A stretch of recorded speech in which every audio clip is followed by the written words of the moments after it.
Good evening, everyone. Welcome to the live streaming of episode 4 from the documentary series PB Change with Continuity.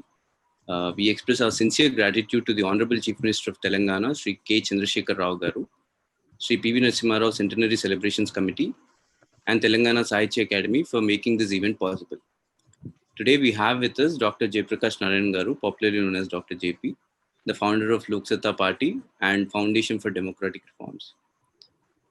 He is a India's leading public intellectual thinker and a fighter for democratic reforms. We have interviewed him for this documentary film and got to know many interesting aspects of politics of economic reforms and personal traits of Sri P.V. Narasimha Rao Garu, which helped him pull off these reforms. This particular episode, Chandanataru, particularly deals with Congress party politics and ethics of parliamentary democracy. Now we shall watch this episode with him, and after that we'll engage him in a conversation on these topics. Do post your reflections on the documentary and your questions to Dr. JP in the live chat sections below.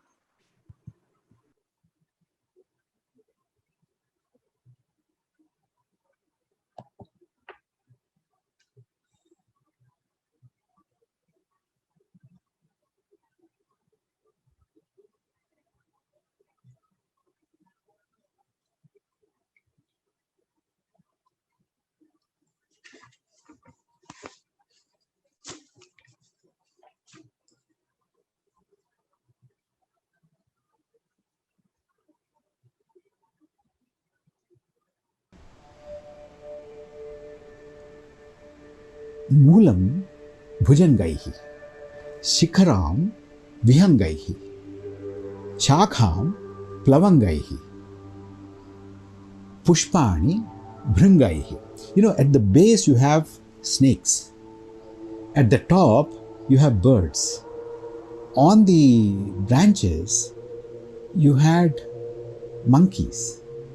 And on the flowers you had honeybees. So you had snakes, you had monkeys, you had birds, you had honeybees. Every sort of a thing was there in a sandalwood tree. Similarly, the party that he was operating in had all sorts of elements. You had to live with them, you had to cohabit with them, you had to take them along with you, you had to convince them. And because of that, he had to tread very carefully.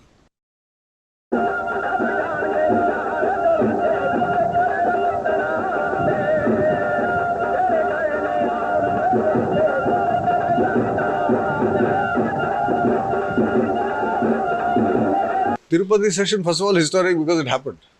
After a long time, there was an AICC. After a long time, there was an election to the Congress Working Committee. So I think it took about 20 years for the Congress party. So in that sense, it was historic. Second, it was the first AICC session that happened without the Nehru Gandhis. Completely new leadership. And of course, it was also an AICC session in which Narasimha Rao laid the foundations of what I call the post-Nehruvian era. This session is taking place at a time when the Indian economy is facing the gravest crisis since independence. We are living in a time of change, palpable change. In the past 10 months, our government has initiated far-reaching fiscal and financial reforms. There are some who seem to think that in the new context, the basis of Nehru's vision of a socialist India has become untenable.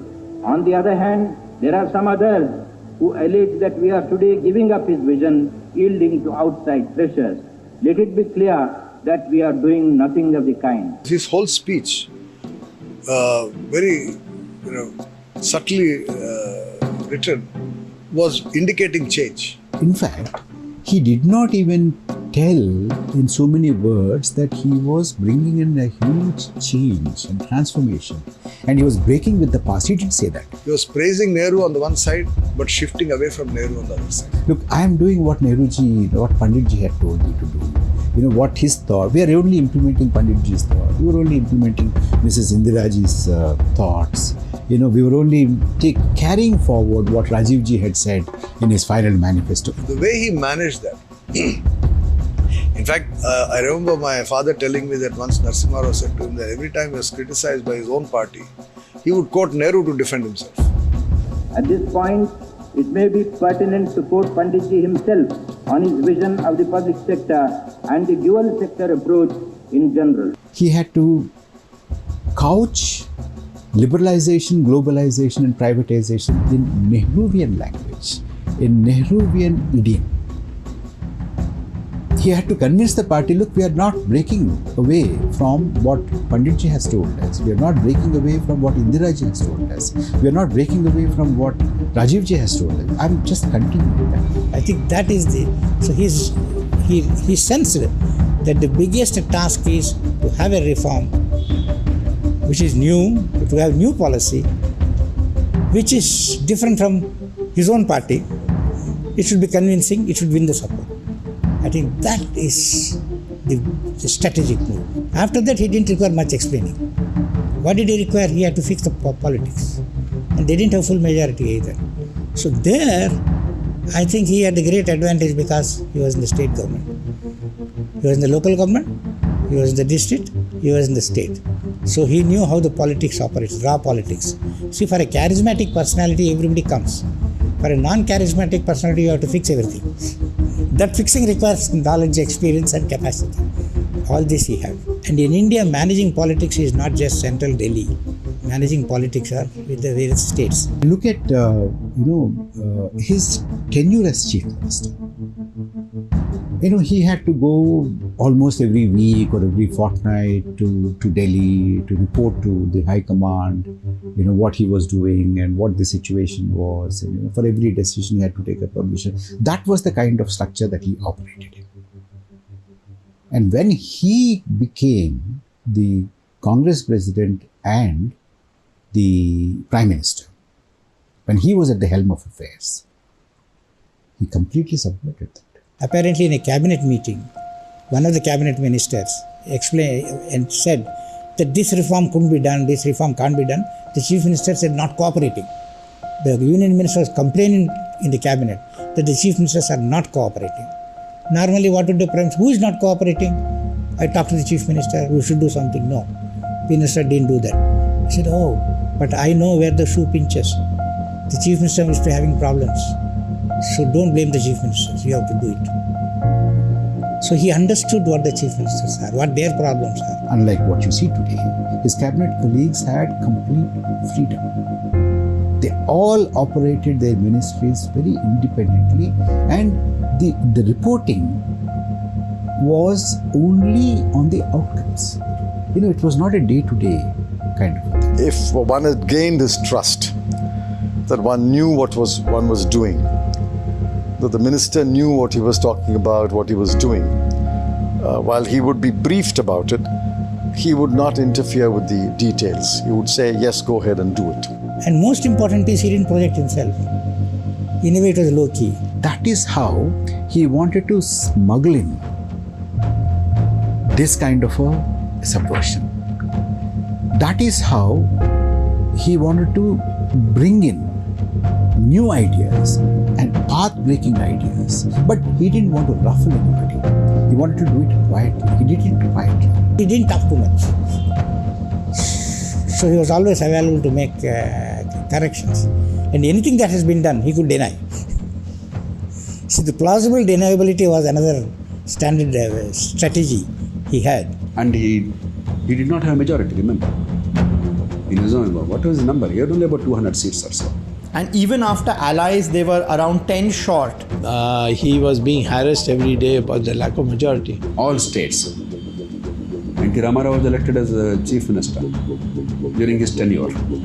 A massive mandate against the Congress at that time. So you had to carry all these parties, all these forces. You had no regional parties all over the country. All kinds of socialist mumbo-jumbo everywhere. The parliamentary scenario was that on one side, the Congress opposition was the left-wing National Front, of which the Janata Dal was the core constituent.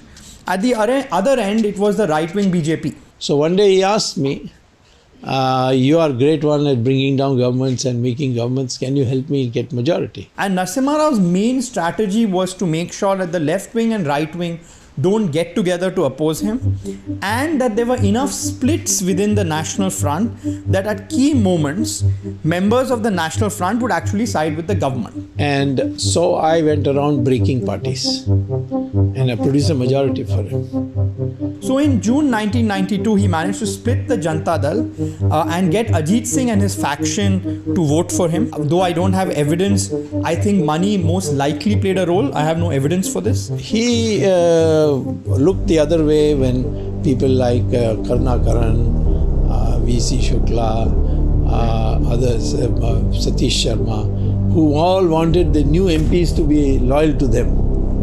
So they went and we could have got it without bribing. Because to join the ruling party itself is a bribe, you see. You are in the opposition, now you want to join the ruling party, you will get a position, get a ministership. Ajit Singh got a ministership, see, with only 27 MPs, you see. So, but the other people, he told me also, if they all ask for your money, you say, I don't deal with money. You ask Narasimha Rao. That broad shoulders he had. He survived his first no confidence motion. The second one was Narasimha Rao being a political master. This was immediately after Babri Masjid, and the BJP brought a no confidence motion, and Narasimha Rao managed to convince the left and the National Front that this was a moment in which the secular forces should rally against the BJP, and hence he was supported by the non-BJP opposition, and he survived to tell the tale. The third no confidence motion in July 1993 was the most controversial and is today the most infamous.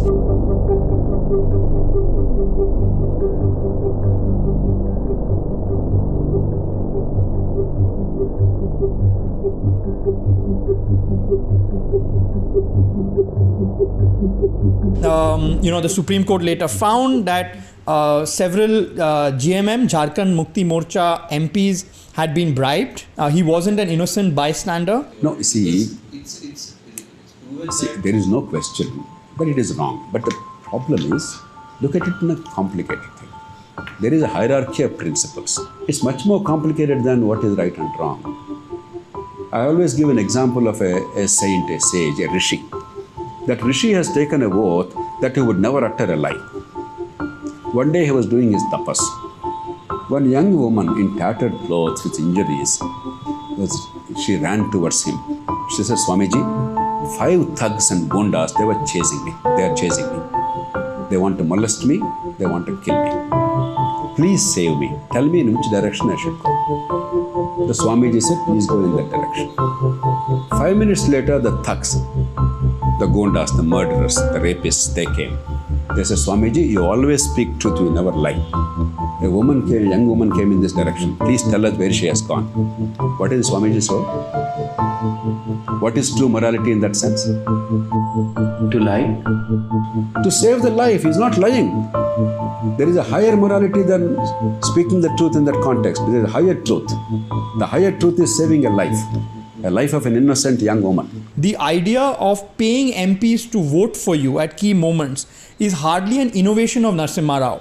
If anything, he was only continuing a trend. So what you see at these key moments is Narasimha Rao doing all he can. And in my book, Half Lion, I call the ability of a fox, a mouse, and a lion in order to get parliament behind him, using Chanakya, Sama, Dama, Beda, Danda, a variety of different techniques in order to survive to tell the tale. And anyone who complains that Narasimha Rao used unscrupulous methods, they are right, but they miss the point, right? Because Narasimha Rao, it wasn't just about money. Take the opposition ganging up to bring down the government even when they believed in the policies. That's the paradox. BJP believed in, or at least many people thought they believed in, economic liberalization, private sector, pro-market. Congress was pro-socialist, BJP was pro-market. That was general belief at the time. But BJP was more than happy to gang up with others who did not believe in economic liberalization like communists to bring down the government. Was it moral? Two diametrically opposite views come together to undermine economic reform. Was it moral? That means in order to get a political advantage for your party, to bring down a government on a certain policy which is, in your judgment, good for the country, was it moral? Narasimha Rao had to survive 3 no confidence motions at least. There were also other motions he survived. In the midst of all of this, Narasimha Rao's stability is really a minor miracle. And it goes a long way in explaining the secret of his political acumen. You have to carry all of them, make it non-threatening, get their support in parliament. Without numbers in parliament, he got all the major reforms through. Not by dictates, not by dictatorship, but by legislation, by budget's approval. Everybody came through. It required a genius to get all the disparate groups, make them serious. The heart of Narasimha Rao's success story was how he was able to achieve so much with so little. His is the ultimate story of the success of the underdog.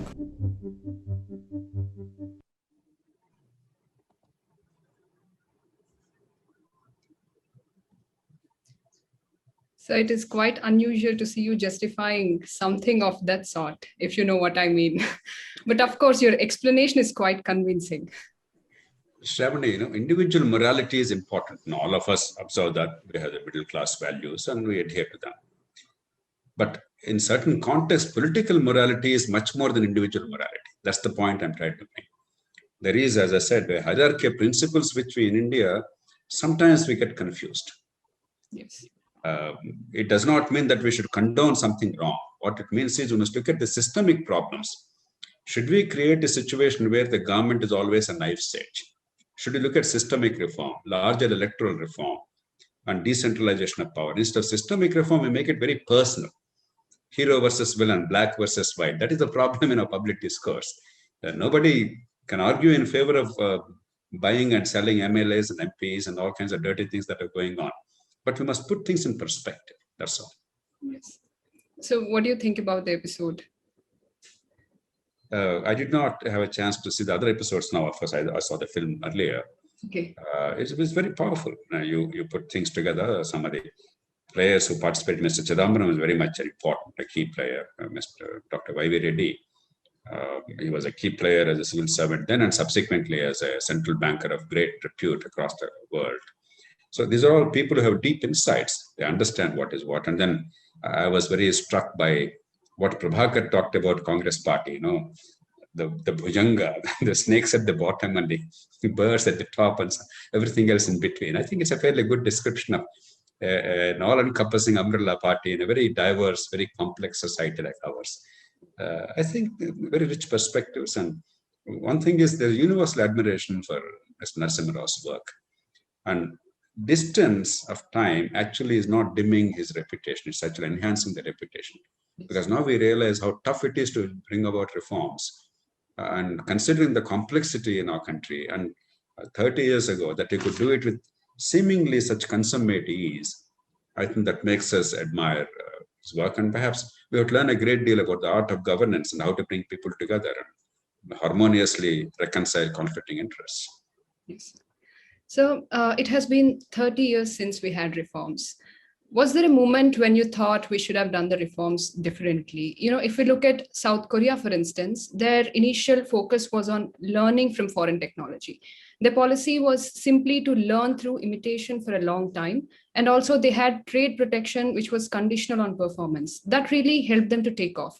Or if we take the case of China, they emphasized on foreign direct investment, but they had a condition that foreign companies must form joint ventures with domestic companies, and that worked very well for them. Should we also have focused on addressing market failures while incentivizing learning? Did we miss an opportunity? Did we simply open our markets to get exploited? Shravani, again, let's put things in perspective. You take the Korean reform. It was a matter of conviction. See, Korea came through a civil war. Essentially, the fight was between the communist North Korean armies supported by the Soviet regime at the time, and the anti-communist regime in the South. And ultimately, the South and North were partitioned. And because of the historical background, And because of America's influence and because of conviction, they wanted a strong competitive market economy. So it was a matter of conviction. It was a choice. It was not really a special crisis any more than the Civil War. Because Civil War was a crisis, but that apart, there was no special crisis in the 1950s that made Korea choose that path.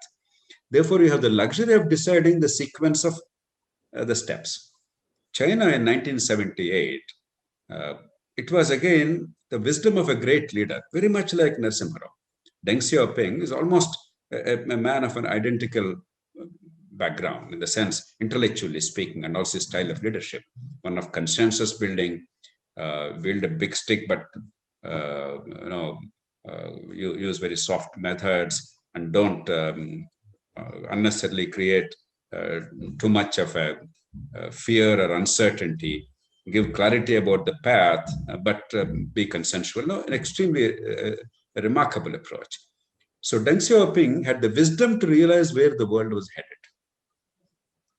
China could have actually continued maybe at least for another 10, 15 years their path, and eventually maybe there would have been an economic crisis.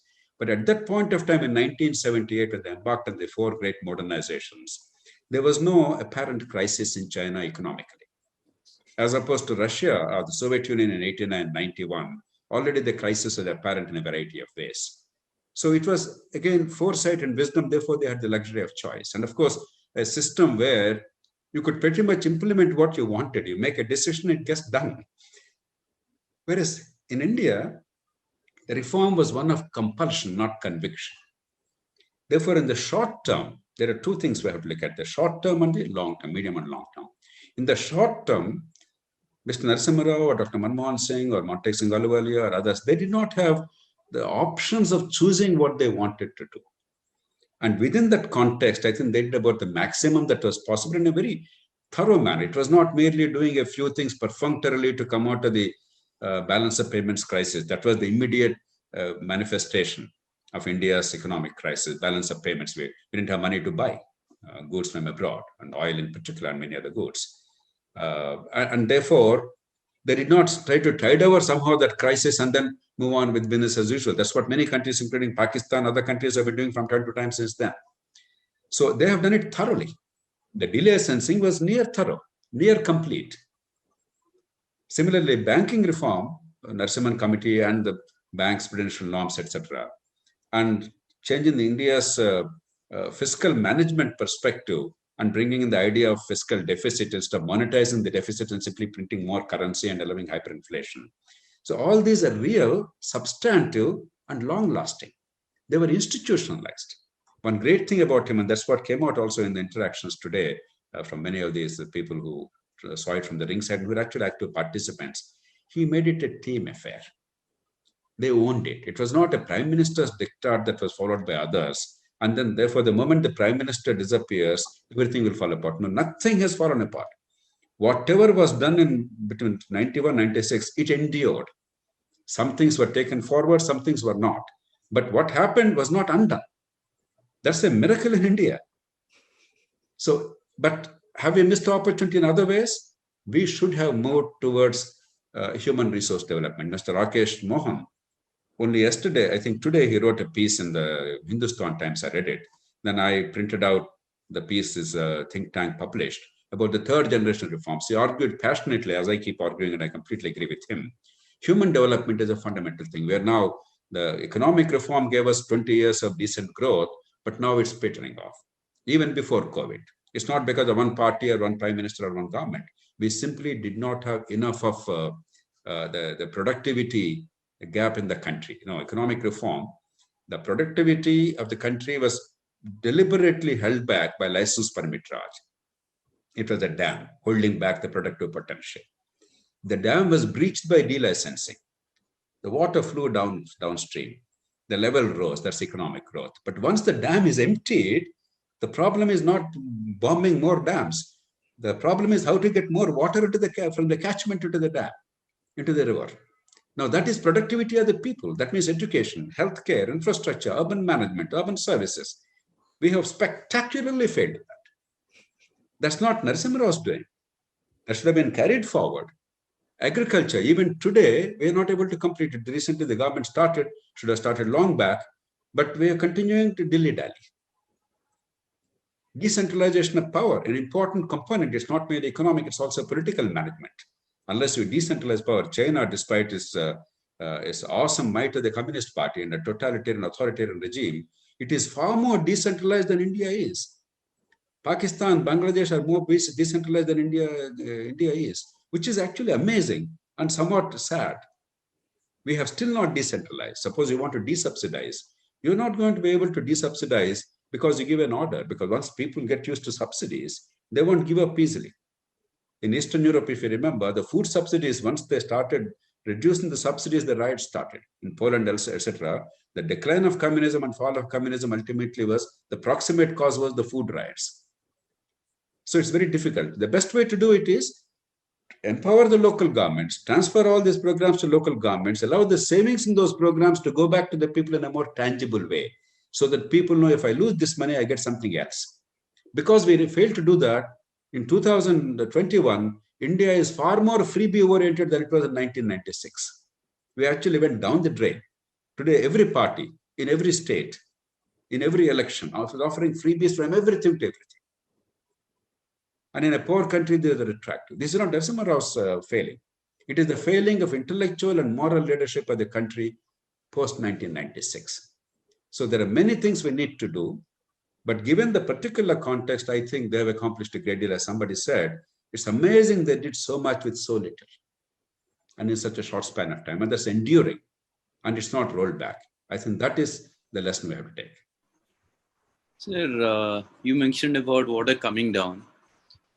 So the trickle-down theory of market economy or neoliberal politics, neoliberal economics. Do you think that policy, that kind of thinking, do you think that whole thinking failed? Because 90% of India is still in the informal sector. And do you think these reforms that Narasimha Rao started, did they address the informal sector effectively? And what should we do about this? Srikhar, there are two ways of addressing this question. One is delicensing and encouraging investments. Is it enough? The answer is an emphatic no. That's just one important, vital element. There's no question. Without those reforms, there's no computer today that we could talk on. There are no telephone revolution in the country. We had only 7 million telephones in the whole of India, 70 lakh phones. People had to beg and wait for years and pay huge amounts on the own new telephone. Today, you have 1 billion telephones. I feel so proud that your servant maid, your vegetable vendor, your pushcart vendor, everybody in the country has telephones. So if anybody says all this is not helping the poor, then I think we're talking, I don't know. I mean, we're talking a little unrelated to the reality. But is it enough? That's the question. Reforms are definitely for the poor. Transparency is for the poor. Communication revolution, democratization of information, ability to understand what's happening in the market, therefore play a creative and productive role in the market as a producer or a buyer. All this is incredibly important. But that's not sufficient. And that's where quality education, our single greatest failure is failure of education. It's a disaster. We're pretending. People are saying COVID, my God, education. Frankly, it's a myth. Whether you have exams or no exams, whether you graduate a few more million people or not, is irrelevant. I mean, maybe I'm being unduly harsh, but 80% of these school and university graduates, we are completely undermining their future by not harnessing their skills. Their potential is wasted for no fault of theirs. Healthcare is even worse. It's a disgrace. We spend the lowest amount, we're the highest disease burden in the world. Our public expenditure is the lowest in the world, and our debt burden on account of healthcare costs is the highest in the world. We have 55 million people are becoming poor every year because of healthcare. I mean, I can go on and on. It's a disaster. And what you mentioned, the job-oriented economic growth, small and medium enterprises with new technology, not reserving spheres for them and not Gandhiji's cottage industries in a Luddite economy, going back to 19th century, ignoring new technology, because you cannot dictate to markets. Whatever you say ideologically, ultimately people buy what is cheap, what is convenient. You cannot dictate. If technology is giving a better product, that will be sold. The challenge is, how do you make it happen in small and medium enterprises in a way that's economical, that's competitive, and that's creating jobs? That's what China has done superbly. What are called town and village enterprises in China, TVEs. Some tens of millions of people were employed. You take in Visakhapatnam in Andhra Pradesh, a small company called Brandix, a Sri Lankan entrepreneurs, they invested there. In that company, 22,000 women are working, all from hundreds of neighboring villages. There's not a woman in the neighboring villages, hundreds of villages, who is unemployed. If she is willing to work, she has employment in the organized sector with a decent wage. People, the company ferries them from home to the workplace by bus every morning. They take them back again so that the families are not disrupted. They have health security. They have a more amount. They're not getting fabulous salary. I'm not saying they're getting 50,000 rupees a month. But in that context, getting 10, 12,000 rupees a month with health security, decent working conditions, and ability to now deal with the world on your own terms is a remarkable transformation. That is what we should attempt it. We failed because of our absolutely antediluvian labor laws. Our regulatory framework, which is totally anti-worker in the name of protecting the worker. We protected the organized workers, the comfortable workers, most of them are in government, at the cost of the hundreds of millions of unorganized workers. 13 million people are joining the workforce every year. We are destroying their future, pretending that we are protecting the workers. That's one of the illusions of this pseudo-socialism. That's the problem. So we have to now undo all that. So many million people are joining the workforce, and everyone wants to work in a metropolitan city, and that is leading us, rapid modernization is happening, rapid urbanization is happening, and people want to leave their villages, traditional kind of lifestyle. They want to stop doing agriculture. Do you think this is sustainable? I mean, during the reforms and everything, you brought several elements together, Srikar. People migrating to big cities, villages being depopulated, agriculture, my God, where are the workers for agriculture, and amenities, etc. I think we must. Can we create? No government actually managed to provide employment opportunity to such huge government workforce. Cannot provide employment. Government creates conditions for the economy to grow and jobs to be created. Yeah, that's must be absolutely clear about it. Any government which pretends they create employment, they're a disaster for the country. I can absolutely and categorically say whether they do it by design or because they're ignorant, irrelevant. If they pretend that they're creating jobs and giving jobs, they are going to be a disaster for the country. But they create conditions in which jobs will be created. Now, do you think?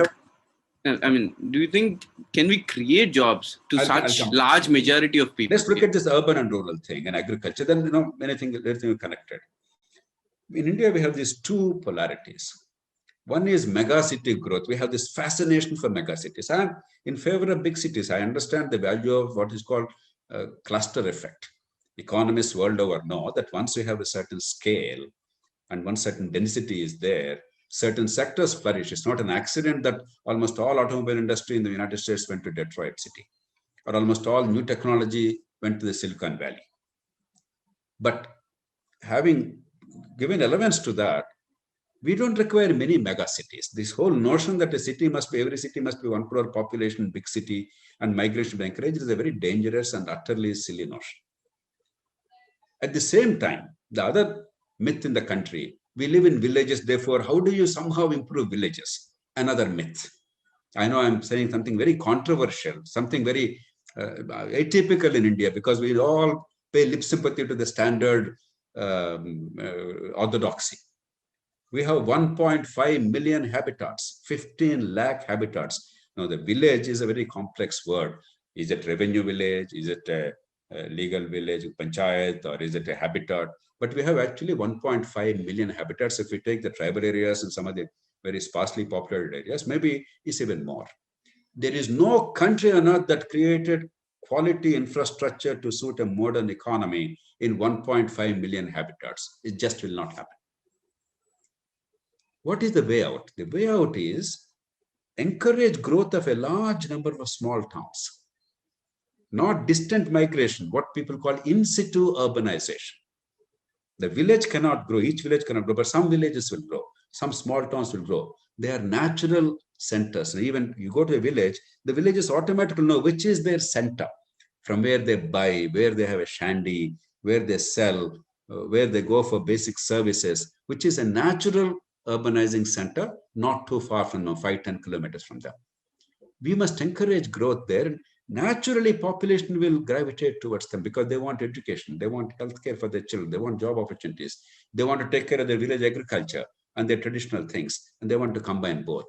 So if you allow, let us say, about 10,000 small towns, I'm giving a number, or 5,000 small towns, not too far from most of the habitats, rural habitats, and create all first-rate urban amenities there. What Dr. Abdul Kalam said, rural amenities in urban areas, urban he called it. We can call it something else, doesn't matter. We used to have a program called IDF, Integrated Development of Small and Medium Towns. Whatever you call it, if you actually make them the center, and if you make that also the panchayat, not the traditional village panchayat, how millions of villages, no, that's a myth. Their caste system operates, they're too small, the bright talent is migrating. There's almost no bright youngster in India who is living in a village out of volition. There's no talent left. There is no economy left. There's no money left. When you have no money, no numbers, economies of scale, no talent left, what leadership can be there? Let's not pretend. But once you bring it to a bigger entity, an amalgamation of 20, 30, 40, 50 villages, 100,000, 50,000 population, local governments work, talent comes, economy works, infrastructure can be created. That becomes a magnet of job creation. That creates services. Now, why do people who have simple, basic skills of electrician, a plumber, a carpenter, go to Hyderabad or Delhi? Aren't there people in some other places? If you create small towns, they'll find work there. And culturally and socially, they're not alienated. Economically, they're not deprived. Imagine the millions of migrant workers to big cities without homes. We have seen what happened in the context of COVID. These are dehumanizing lives. Actually, most people don't realize urban poverty in India is far more serious, far more debilitating than rural poverty. So it's what the path we are pursuing is an extremely dangerous one and potentially hazardous one, because inevitably your societal rules will break down. Today, because of social controls, by and large, there is peace and order in India. Not because of a policemen and law courts and laws. But with increasing urbanization and impersonal lives, social controls inevitably break down. It will be uncontrollable.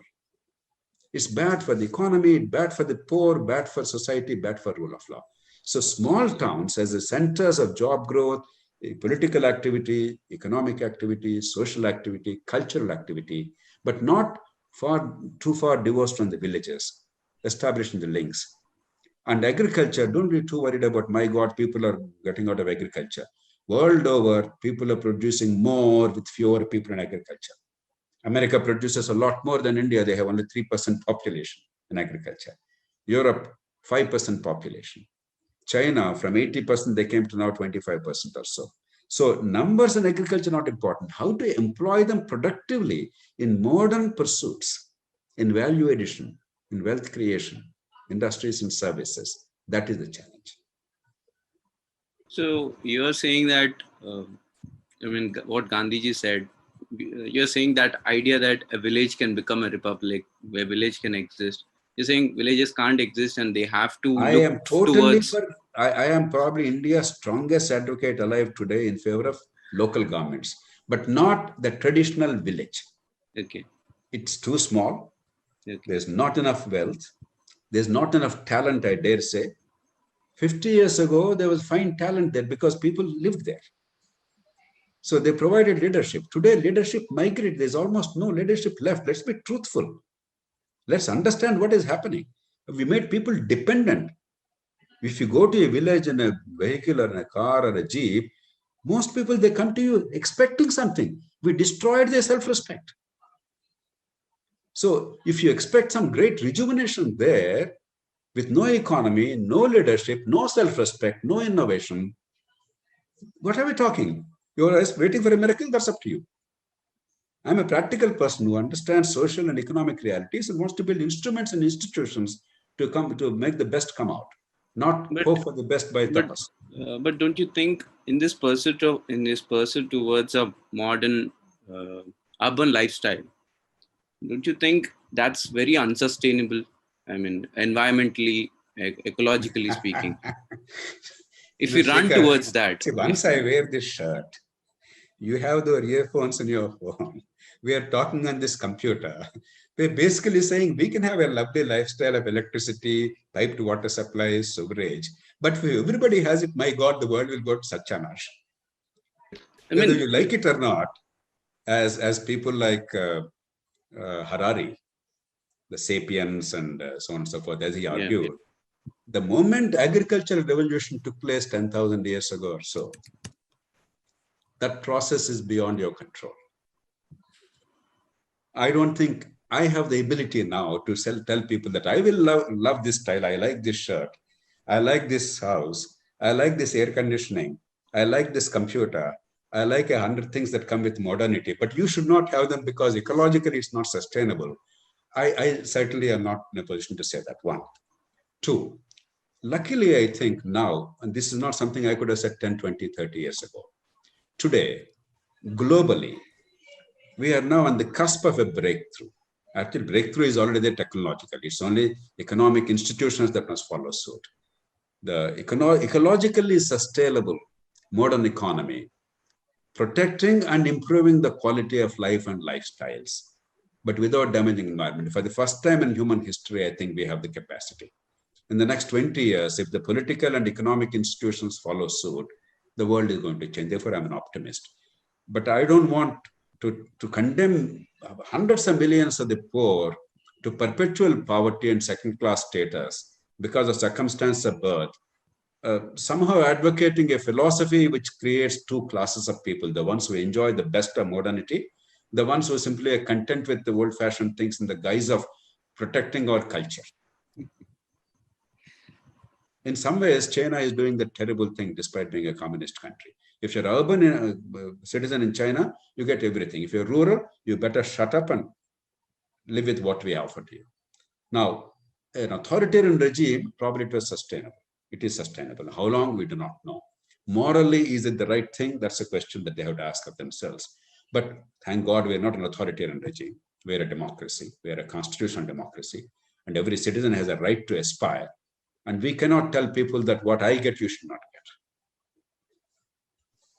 So Rajesh Gudati has a question. He's asking how to bring local state governments and central government in line with respect to educational sector developments, because there is a lot of opinion differences in state government parties and central government. First, Rajesh, my appeal is give up this expression central government, because the language you use, even if it's inadvertent and habitual, it actually shapes our attitudes and beliefs.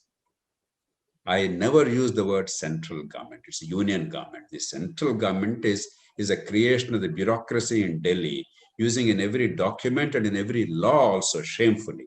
In the constitution, there is no central government. It's the union of states. Yeah. Today, there's an article in Hindu. My classmate's brother published it. Okay. Yeah. It just talked about this aspect. For 25 years, I've been arguing this. I never in my literature or my speeches use the word central. Yeah. The second is education, happily, at least what to do right, we know. We officially acknowledged.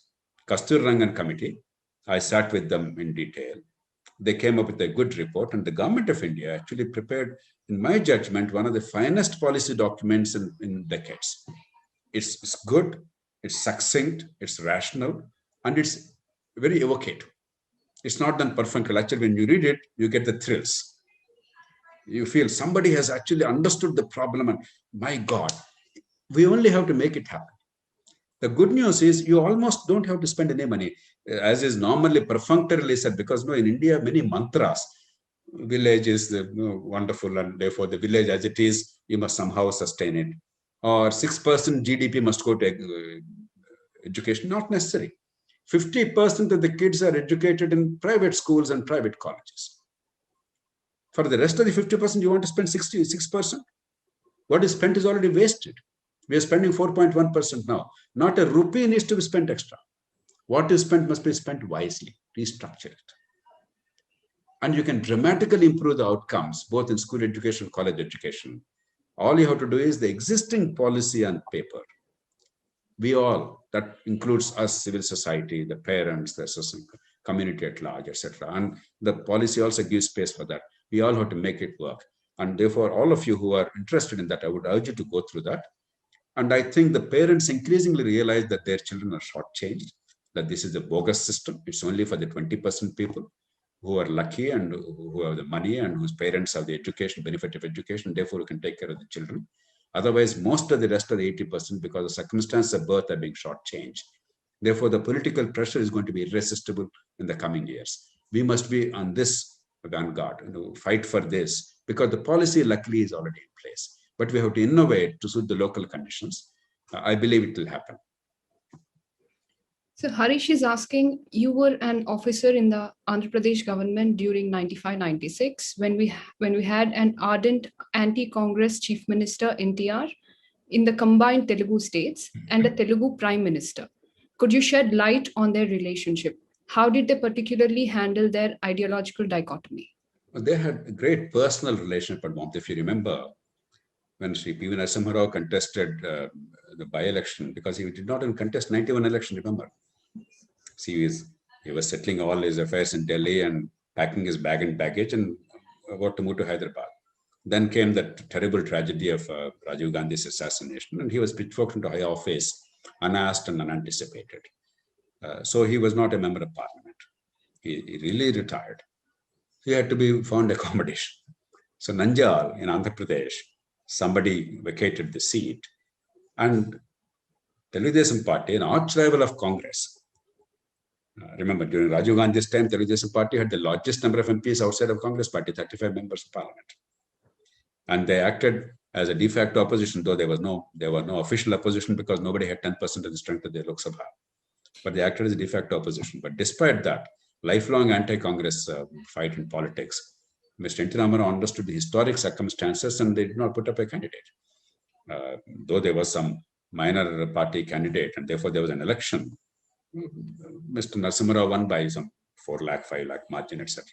So there was cordiality and personal relationship in every front. And I was at the time in the Chief Minister's office. One of my challenges was, as a citizen, I understood the value of economic reform. And I wanted the public and the industry and the investing community in the world not to get an impression that the verdict in Andhra Pradesh and Karnataka was against economic reform. It was easy to interpret that way. Both states, Congress lost.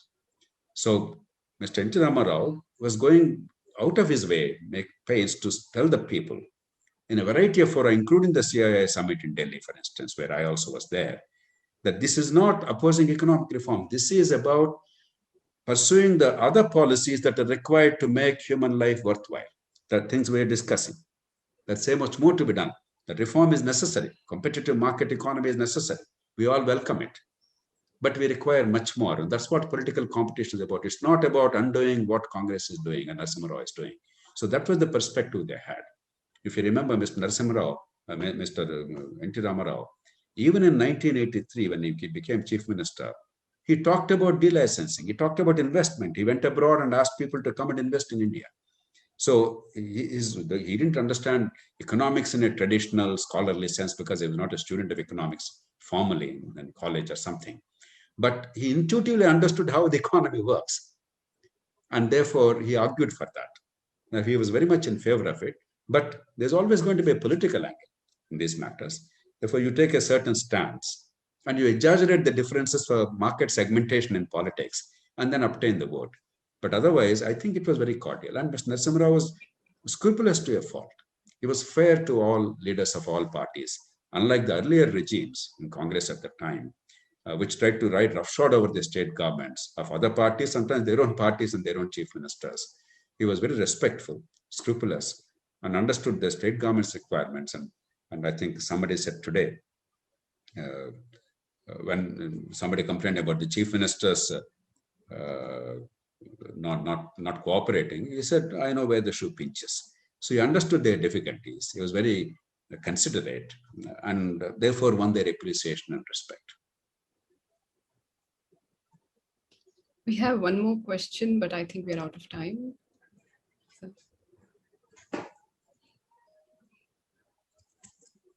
So thank you for joining us today. It's wonderful that we had this conversation with you. My pleasure, Shravani. All I would like to tell the young people who are watching and following and participating is never give up hope. Thanks to economic reform then, however incomplete it is and however much we failed in following it up subsequently, we still are where we are because of that reform process. Otherwise, by now, India would have been in an absolutely unenviable state, in an incredibly poor state. We could have done much better, yes. Our potential is not fulfilled, but we can fulfill that. Never lose a sense of optimism, because some of the problems we felt 20, 30 years ago, they're actually now well within reach of solution. Take the population. I don't know how many of you realize our fertility rate now is 2.2. If we get 2.1, within a decade or two, it's going to be a stabilization of population. We will reach about 160 crores and we will plateau and then come down slowly. While 160 is not good, but it's not something terrible. We are at 140 now, please remember. So we'll at best grow by another 20 crores in the next 15 years or so. And then slowly the growth will taper off. The population will actually slowly come down, which is good news. Similarly, technology gives us fantastic opportunities. There is so much we can do. Take healthcare at the lowest possible cost. We can improve our healthcare outcomes significantly. No other country has this advantage. So while things are bad in some respects, we have opportunities which very few countries have. Let's not lament too much about the past. Let's learn lessons from them and move forward. We can still make great things happen. And we can still make our population a great ally, great asset. A demographic dividend we talked about, we no longer talk about because we realize that it's hypocritical. We have not harnessed the human resources in the country. It's never too late. We can still make things happen by proper education, healthcare, infrastructure investment, and local governments, and a variety of other obvious changes that are so necessary to make our future better. At the end of the day, it's not about leaders. It's not about governments. It's about each of us, our lives, our dreams, our aspirations, our future, our sense of well-being, our sense of value in society, the value we bring to society, and the sense of joy we have in personal lives. All that is possible with sound policies, good economic management, and sensible human resource development. I wish you all the very best. Thank you. Thank you, sir. Yeah, thank you so much, sir. Thank you so much for coming, sir. Thank you, Shravani. And thank you so much. Bye-bye. Thank you, sir. Good Bye. night.